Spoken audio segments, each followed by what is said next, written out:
arparadio.com की प्रस्तुति इतिहास का अभ्यास। वाचक स्वर पद्मा मणि। गुप्त काल की देन, विशेषताएं एवं पतन के कारण। और अब देखते हैं गुप्त काल की देन को। गुप्त युग यानी स्वर्ण युग की प्रमुख विशेषताएं। गुप्त काल में देश में शांति थी और प्रजा का जीवन सुख समृद्धि से परिपूर्ण था। इस काल में प्रत्येक क्षेत्र में जैसे राजनैतिक, धार्मिक, आर्थिक, सामाजिक, साहित्य और कला के क्षेत्र में अभूतपूर्व उन्नति हुई। इसी कारण गुप्त काल को प्राचीन भारत का स्वर्ण युग कहते हैं। गुप्त काल की देन का आकलन करें तो सबसे पहला नंबर आता है राजनीतिक एकता की स्थापना का। शक्तिशाली मौर्य वंश के पतन के पश्चात भारत में अनेक भागों पर शक, पल्लव, कुषाण आदि विदेशी जातियों ने राज्य स्थापित कर लिया था। भारत छोटे छोटे राज्यों में विभाजित होकर लगभग 500 वर्षों तक इसी अवस्था में रहा। गुप्त शासकों ने भारतीय राज्यों को जीतकर राजनीतिक एकता प्रदान की और एक बार पुनः भारत एक शक्तिशाली राष्ट्र के रूप में उभरा। गुप्त शासकों ने वर्षों की अशांति और विदेशी शासन को समाप्त करके देश में एक संगठित और स्वदेशी राज्य स्थापित किया। दूसरा, कुशल शासन प्रबंध। गुप्तकालीन शासकों का शासन प्रजा हितैषी था। योग्य गुप्त सम्राटों ने भारत में शांति एवं व्यवस्था की स्थापना की, जिससे प्रत्येक व्यक्ति एक स्थान से दूसरे स्थान स्वतंत्र रूप से आ जा सकता था। कर भी कम वसूले जाते थे।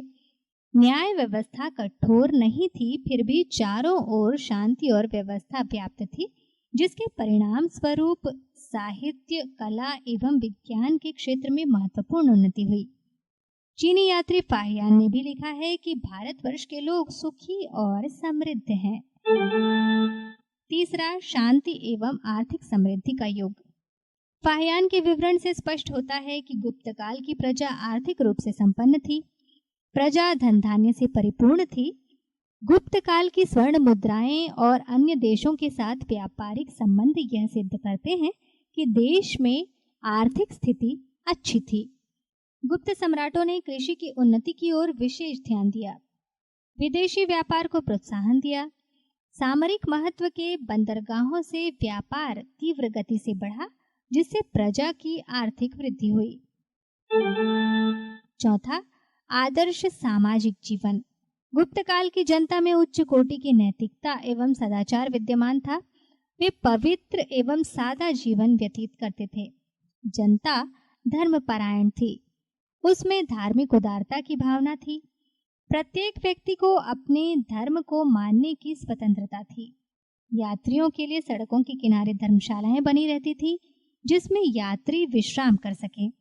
फाहियान ने पाटलिपुत्र में एक चिकित्सालय देखा, जहां निर्धनों, पतितों और दुखियों की चिकित्सा बिना पैसे लिए की जाती थी। पांचवा है हिंदू धर्म का पुनरुत्थान। गुप्त काल के राजाओं ने वैदिक धर्म को अपनाया और हिंदू धर्म फूलने फलने लगा। कर्मकांड और आडंबर को दूर करने का प्रयत्न किया। परिणाम स्वरूप जनता फिर से हिंदू धर्म को स्वीकार करने लगी। ब्राह्मणों का सम्मान पुनः होने लगा। हिंदू धर्म एक बार फिर उन्नति के शिखर पर पहुंच गया। छठा, धार्मिक सहिष्णुता। परम भागवत की उपाधि धारण करने वाले गुप्त शासकों ने अपने शासन काल में धार्मिक सहिष्णुता का परिचय दिया।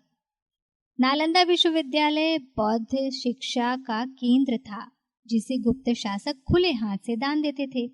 समुद्रगुप्त का सेनापति और चंद्रगुप्त का एक बड़ा मंत्री वीरसेन बौद्ध धर्म के अनुयायी थे। गुप्त शासकों की धार्मिक सहनशीलता की चीनी यात्री फाहियान ने मुक्त कंठ से प्रशंसा की है। सातवां, साहित्य की उन्नति। गुप्त काल में साहित्य के क्षेत्र में भी अभूतपूर्व प्रगति हुई। गुप्त काल में संस्कृत राजभाषा थी, अतः संस्कृत भाषा को संरक्षण मिलने के कारण इस भाषा में महत्वपूर्ण ग्रंथों की रचना हुई। सबसे महत्वपूर्ण नाम कालिदास का है, जिन्हें भारत का शेक्सपियर कहा जाता है। उन्होंने 3 नाटक अभिज्ञान शाकुंतलम, विक्रमोर्वशी, मालविकाग्निमित्र, मेघदूत और रघुवंश नामक काव्य और कुमार संभव नामक खंड काव्य की रचना की। विशाखा दत्त ने मुद्रा राक्षस और देवी चंद्रगुंतम नामक 2 नाटक लिखे। समुद्रगुप्त का दरबारी कवि हरिशेन था। इस काल में विष्णु शर्मा, भारवी, दंडिन और अमर आदि प्रसिद्ध लेखक हुए। 8वां है वैज्ञानिक उन्नति। गुप्त काल में विज्ञान के क्षेत्र में महत्वपूर्ण उन्नति हुई, विशेषकर गणित और ज्योतिष के क्षेत्र में। आर्यभट्ट गुप्त काल का प्रसिद्ध गणितज्ञ और ज्योतिषी था। उसी ने सर्वप्रथम बताया कि पृथ्वी अपनी धुरी पर घूमती है और सूर्य ग्रहण और चंद्र ग्रहण क्यों होता है। आर्यभट्ट ने दशमलव प्रणाली का आविष्कार किया। वराहमिहिर जैसे प्रसिद्ध वैज्ञानिक एवं ज्योतिष ने नक्षत्र विद्या, नक्षत्रों के मनुष्यों पर पड़ने वाले प्रभाव के ऊपर अनेक ग्रंथों की रचना की। ब्रह्मगुप्त ने रेखा गणित, बीज गणित आदि के विषय में महत्वपूर्ण रचनाएं की। 9वां है कला की उन्नति। गुप्त काल में कला के प्रत्येक क्षेत्र में बहुमुखी विकास हुआ। Doctor V.A. स्मिथ के शब्दों में 3 मुख्य संबंधित कलाएं अर्थात वास्तुकला, मूर्तिकला और चित्रकला असाधारण रूप से उच्च स्थान पर पहुंच गई थी। 10वां है शिक्षा की प्रगति। गुप्त काल में तक्षशिला, सारनाथ और नालंदा के विश्वविद्यालय विश्व प्रसिद्ध थे, जहां विदेशी छात्र भी शिक्षा ग्रहण करने आते थे। नालंदा विश्वविद्यालय की स्थापना गुप्त शासकों ने की थी। गुप्त शासक विश्वविद्यालय को खुले हृदय से दान देते थे।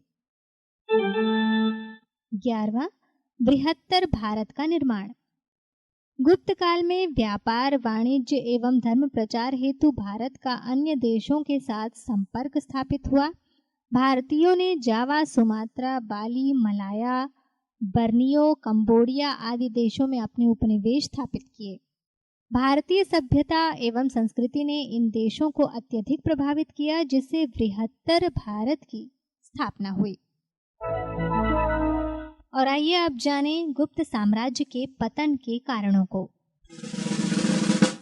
पहला, अयोग्य उत्तराधिकारी। स्कंदगुप्त के बाद गुप्त साम्राज्य का पतन प्रारंभ हो गया।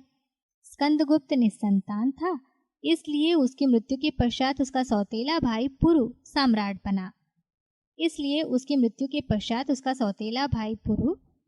बना। पुरुगुप्त के सम्राट बनते ही गुप्त साम्राज्य में अव्यवस्था प्रारंभ हो गई। अयोग्य एवं निर्बल उत्तराधिकारी गुप्त साम्राज्य की रक्षा करने में असमर्थ रहे और गुप्त साम्राज्य का पतन हो गया। दूसरा, वंशानुगत नियुक्तियां। गुप्त सम्राट ने कर्मचारियों की मृत्यु के पश्चात उनके पुत्रों को नियुक्त करना प्रारंभ कर दिया। अयोग्य कर्मचारियों की नियुक्ति होने से शासन व्यवस्था शिथिल हो गई और गुप्त साम्राज्य के पतन का कारण बनी। तीसरा, सामंत वर्ग। गुप्त सम्राटों ने अपने कर्मचारियों की सेवा से खुश होकर उन्हें जागीरें प्रदान कर दी। कुछ समय पश्चात जागीरदार सामंत बन गए और राज्य हित को भुलाकर स्वार्थ पूर्ति में लग गए। इस प्रकार सामंतों के स्वतंत्र शासक के रूप में आविर्भाव ने गुप्त साम्राज्य को क्षीण कर दिया। चौथा, हूणों के आक्रमण। कुमारगुप्त एवं उसके पश्चात हूण निरंतर भारत पर आक्रमण करते रहे।